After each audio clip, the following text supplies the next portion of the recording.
Saludos historiadores y bienvenidos una vez más a Canal Historia, Historia de México 2.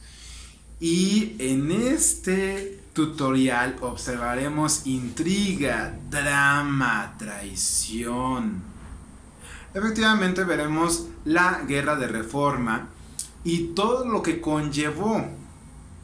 Algunos podrían decir que la Guerra de Reforma fue otra guerra de ideologías, la eterna lucha entre liberales y conservadores, un movimiento ideológico, una guerra de ideologías, en donde se peleaba por ideales y se peleaba por honor, por una parte. Por lo regular siempre se dice eso de los liberales, que se peleaba por la constitucionalidad y las libertades, y la república y la soberanía. Y se dice también de los conservadores, siempre, que fueron mezquinos y miserables. Analizaremos esto porque la verdad es de que los dos tienen tela de donde cortar, así que comencemos. La Guerra de Reforma, también conocida como la Guerra de los 3 años, que se va a desarrollar entre 1858 y 1860, 58-60, va a ser un conflicto nuevamente entre los dos grupos, ¿sí?, dominantes en México, liberales y conservadores, ¿sí?, a raíz de la publicación de las leyes de reforma. Ya saben, esas leyes que imponen que la Iglesia Católica ya no es la única, que hay libertad de culto, que ya no hay privilegios ni dádivas para nadie, que todos somos iguales ante la ley. Eso obviamente a los conservadores no les simpatizó absolutamente nada, ¿sí? Así que va a comenzar el conflicto de la mano de un personaje conservador que va a ser quien inicia este movimiento, que va a ser Félix María Zuloaga. ¿Zuloaga o Zuluaga? Félix María Zuloaga va a ser el conservador que en 1858, cuando ya Benito Juárez era presidente de la República, que de hecho llegó, recuerden, por azares del destino, sí, por sustituir a Ignacio Comonfort cuando este renuncia, cuando se empezaron a poner las cosas feas, Ignacio Comonfort decide renunciar. Me voy a poner mi micrófono porque está empezando a llover y no quiero que se distorsione mi voz. Por lo tanto, espero que me escuchen bien.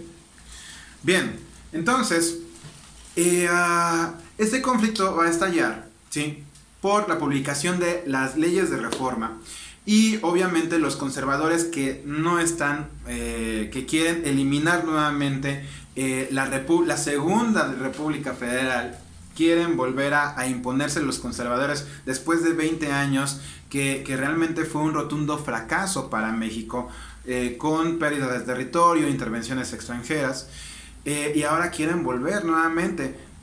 Con el objetivo de recuperar sus privilegios, volverle a dar el poder que siempre ha tenido la Iglesia Católica y volver a las andadas.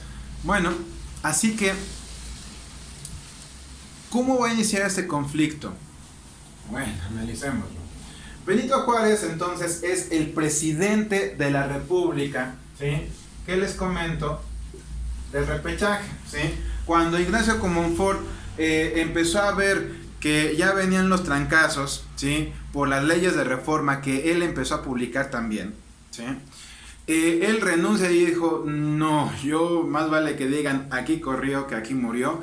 Y pues Ignacio Comonfort decide renunciar a la presidencia y por ley, es decir, por la Constitución de 1857, decía que el presidente de la Suprema Corte de Justicia de la Nación, a falta del presidente de la República, por caso de que renunciara o porque muriese o por lo que sea, tenía que tomar las riendas del gobierno el presidente de la Suprema Corte, que en este caso es Benito Juárez. Bien, Benito Juárez entonces le toca enfrentar esta guerra. Y pues bueno, él dice, voy a defender la Constitución, porque sin Constitución no somos nada.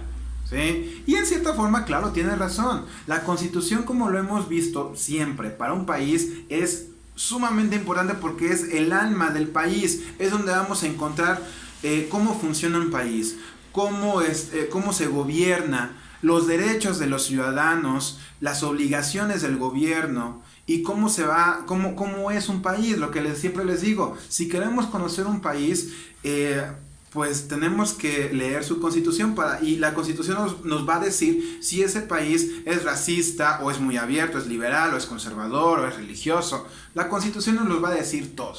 Y así que entonces, Benito Juárez dice, voy a defender la constitución. ¿Por qué? ¿Por qué dice que voy a defender la constitución? Pues ¿quién la está atacando?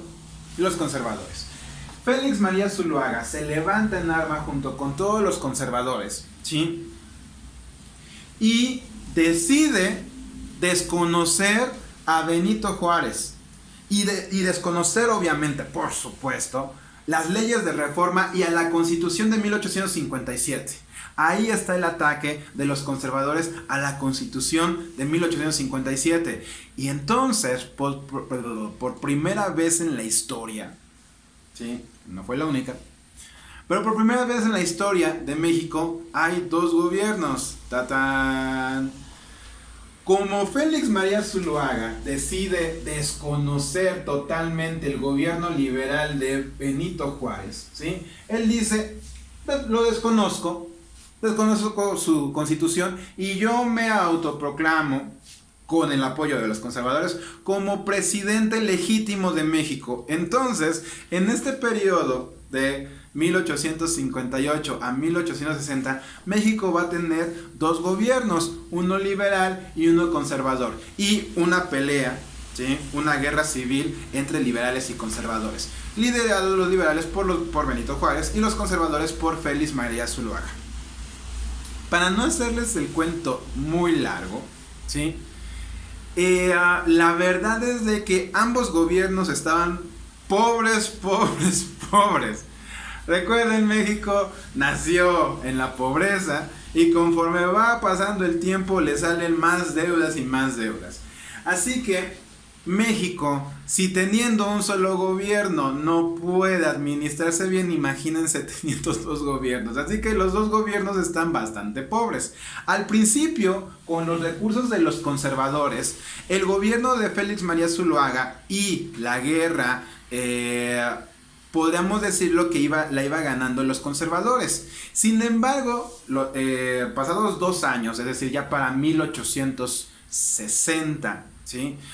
Ambos gobiernos ya estaban sumamente acabados, sin ningún peso, sin nada de recursos como para continuar con el conflicto. Así que vienen entonces los apoyos extranjeros, es decir, nuevamente a endeudarse, caballeros. Los dos grupos van a solicitar apoyo respectivamente, los liberales a Estados Unidos, y nosotros nos preguntaremos cómo se le ocurrió a Benito Juárez pedirle apoyo a Estados Unidos después de que en 1848 Estados Unidos le arrebata la mitad de su territorio. Bueno, pues tendrá dos razones Benito Juárez y Melchor Ocampo, que son los personajes principales.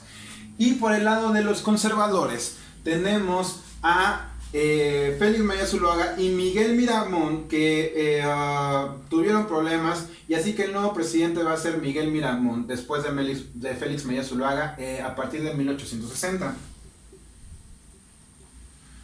Miguel Miramón decide, por no sé qué extraña razón, ya les he dicho, esto es muy incomprensible, pero bueno, no tanto, porque sabemos que los conservadores siempre han deseado ser una monarquía y agradecerían nuevamente volver a ser de España. Así que los conservadores, por su parte, ellos le van a pedir apoyo a España. ¿Por qué? Ya sabemos por qué, ¿sí?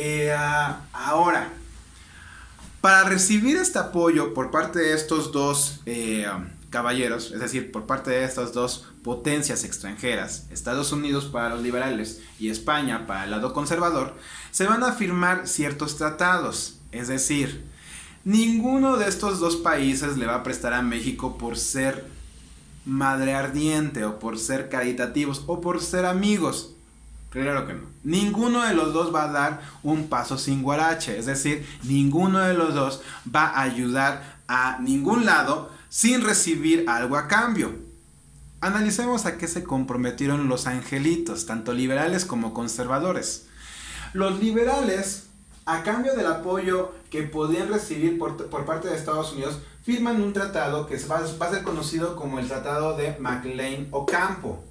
Recuerden, es prácticamente pregunta de admisión a cualquier universidad.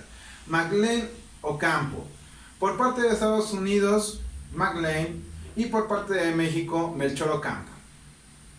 ¿Qué dice el Tratado de McLean-Ocampo? Bien, a cambio de recibir el apoyo de Estados Unidos para la causa liberal en la guerra de reforma, México se compromete a concederle a Estados Unidos libertad de tránsito por el Istmo de Tehuantepec. Para los que no conozcamos geografía, el Istmo de Tehuantepec era muy importante en estos tiempos porque el canal de Panamá todavía no existía. ¿Y qué tiene que ver Panamá con esto?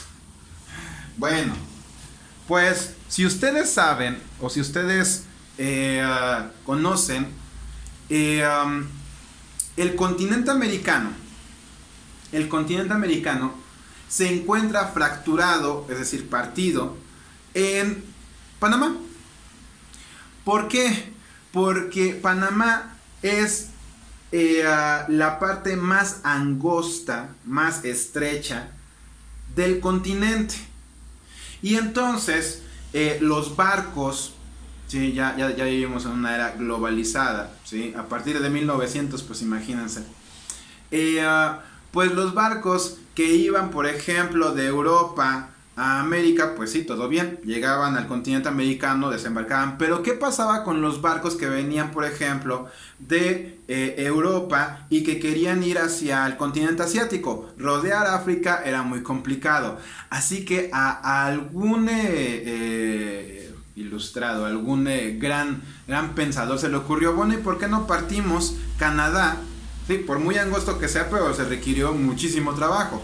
¿Por qué no partimos el continente ahí en Panamá, conectando el continente Atlántico con el Pacífico? Y entonces, pues aquí que está súper estrechito, mucho más que el Istmo, aquí que está súper estrechito el continente, ¿sí? Aquí hacemos como un río, digamos, o un canal que va a unir a los dos continentes. Y entonces los barcos que venían de Europa o inclusive de Estados Unidos, para no darle toda la vuelta al continente, o en este caso África, para llegar a India o China, pues mejor cruzaban por el canal de Panamá.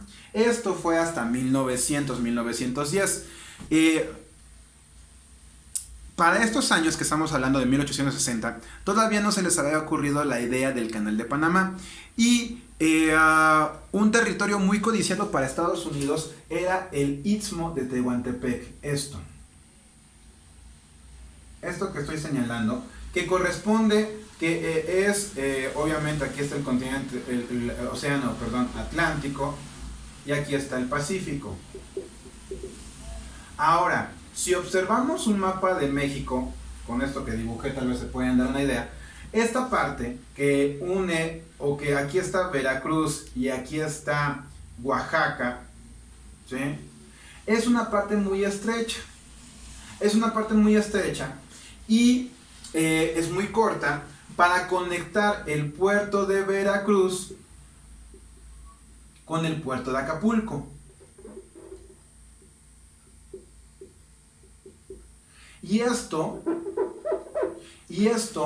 para el comercio es excelente. ¿Por qué? Porque a través del Istmo de Tehuantepec se podría construir un tren que conectara al puerto de Veracruz y al puerto de Acapulco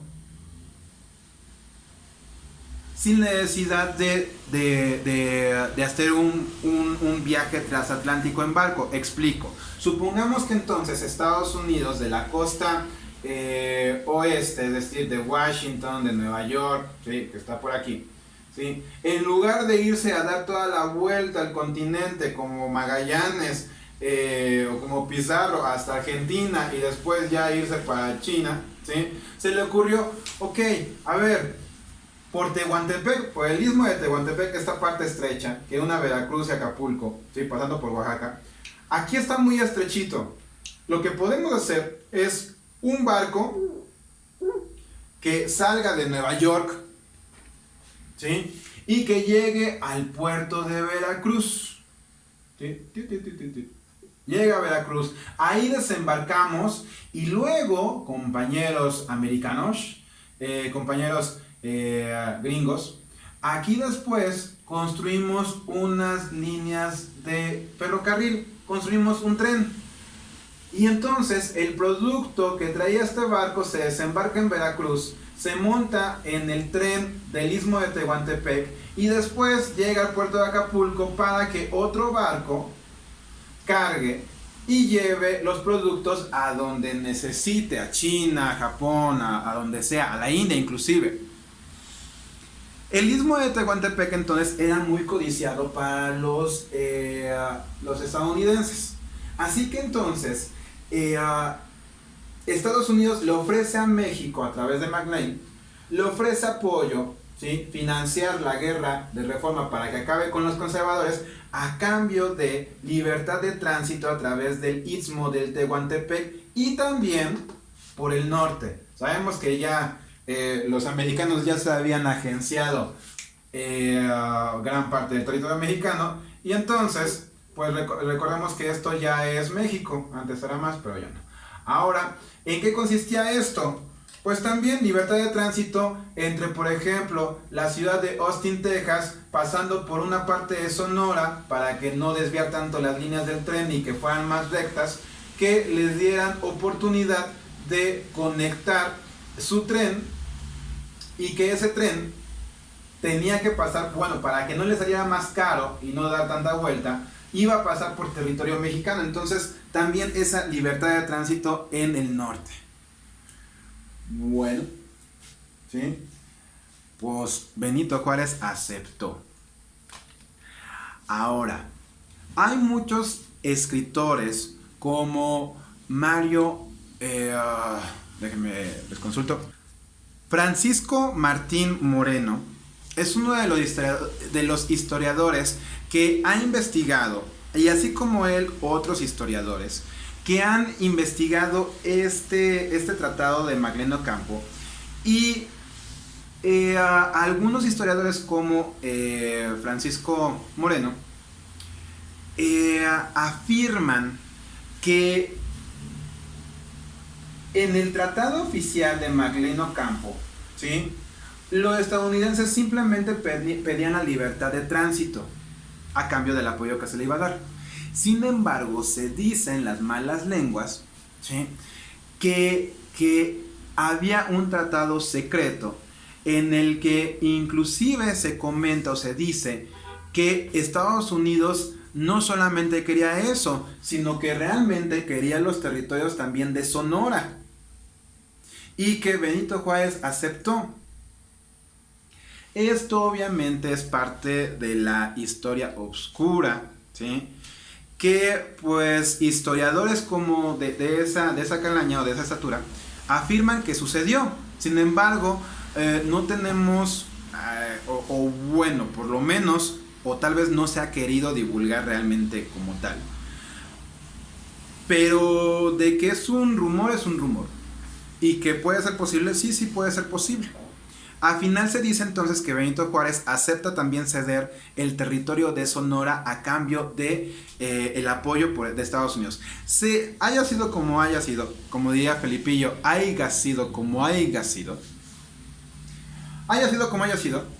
Benito Juárez comprometió mucho al país. Ojo, aquí algunos me podrán decir, pero ese tratado nunca se cumplió. Pues sí, nunca se cumplió. nunca se puso en marcha, pero la intención ahí estaba. La intención era de ceder territorios, o por lo menos de darle libertad de tránsito, es decir, darle libertad de control de los puertos de Veracruz y Acapulco y construir una línea ferroviaria, ¿sí? De hecho, esa línea ferroviaria, esa línea de tren ferroviaria todavía hasta la fecha se sigue planeando, porque es una parte, les digo, para el comercio es muy bueno. Ahora, lo que les comento de tal vez Sonora, que también está en el trato. Ahora, eso se los comento para que vean el nivel de necesidad y de falta de nacionalismo que tenían estos dos grupos. Pero todavía no hemos pasado por lo peor. Vamos ahora con el grupo de los conservadores. Los grupos de los conservadores, con Miguel Miramón ya en este momento, pide el apoyo a España, y también España no va a dar su apoyo sin recibir algo a cambio. Así que se va a firmar el tratado de Mon-Almonte. Mon por la terminación de Miramón, ¿sí?, por parte de México, y Almonte por parte del embajador español. En este tratado llamado Mon-Almonte, México solicita apoyo a España para acabar con los liberales, y España accede, ¿sí? Ok, en ese tratado lo que ofrece España a a Miramón, es que a él lo van a reconocer como presidente oficial. Recuerden que tenemos dos gobiernos, ¿sí? Lo van a reconocer como presidente oficial de México, y no van a reconocer a Benito Juárez en cambio. Pero lo peor es de que Miguel Miramón se compromete a ceder México prácticamente, a que México pase a ser un protectorado español, es decir, volver a ser una colonia de España. Esto es de verdad inaudito, de verdad que dan miedo, ¿sí? Es decir, que los conservadores antes venden México, antes le regresan México a España para que sea un protectorado, que un protectorado es lo mismo que una colonia, ¿sí? Nada más que digamos que es parte de España, está protegido por España, ¿sí? Y dejan que se gobiernen ellos, pero pues los beneficios y todo lo que se pueda obtener de México pues va a ser para España. Entonces sorprende a dónde están dispuestos a llegar ambos, con el fin de ganar una asquerosa guerra. Dan miedo los dos. Muchas personas me podrían decir, no, los liberales tenían la razón y querían defender la constitucionalidad de México y la soberanía de México. Peleó Benito Juárez como... Sí, yo no digo que no sea cierto, pero también podemos decir que también podría ser que Benito Juárez, pues, este tratado... a mí no me simpatiza. Que me preguntan, bueno, ¿tú qué hubieras hecho? Seguramente lo mismo. Pero no soy él. A lo que me refiero es que a final de cuentas, tanto este como el otro estuvieron dispuestos a ceder territorio, estuvieron dispuestos a perder soberanía con uno de estos países. Y sí, les digo, me pueden decir, no, Benito Juárez al final de cuentas engañó a los americanos y simplemente quería el apoyo de los gabachos para ganar la guerra. Pues sí, pero ¿y si no? O sea, Estados Unidos vuelve a invadir México y ahora le quita por las malas lo que iba a hacer en un acuerdo. Eso no se hace. Y estos, más descarados, decir en el mismo tratado, sí, ¿sabes qué? Una vez, si tú me das el apoyo, nosotros nos convertimos en un protectorado español. O sea, bueno, ok, si me dijeran, a ver, ¿cuál fue el peor? Bueno, ok, los conservadores sí de plano no tienen ni pudor, ni con tal de ganar la guerra a los liberales, son capaces de todo. Y de hecho, lo van a hacer nuevamente. Pero aquí simplemente quiero poner en perspectiva que no todo es blanco, blanco y no todo es negro, negro. Aquí podemos ver una parte negra, ¿sí? Un lado oscuro del gobierno de Benito Juárez, en donde por ganar una guerra compromete territorio nacional. Podrían decir simplemente la libertad de tránsito entre el istmo de Tehuantepec y el norte. Pues sí, pero al final cuál es la soberanía. ¿Y tú cómo te vas a beneficiar de eso? ¿Te van a pagar? Hasta donde yo sé, nada más te van a apoyar para que ganes la guerra, pero después es como apropiarse de la exclusividad de este espacio y del norte también. Y aquí, bueno, pues sobran las palabras. Bien, así que a final de cuentas, los liberales, por si se lo preguntaban, los liberales van a ganar, ¿sí? El gobierno de Benito Juárez regresa a la Ciudad de México como único gobierno y los conservadores van a quedar ardidos. No se pierdan el próximo video. ¡Chao!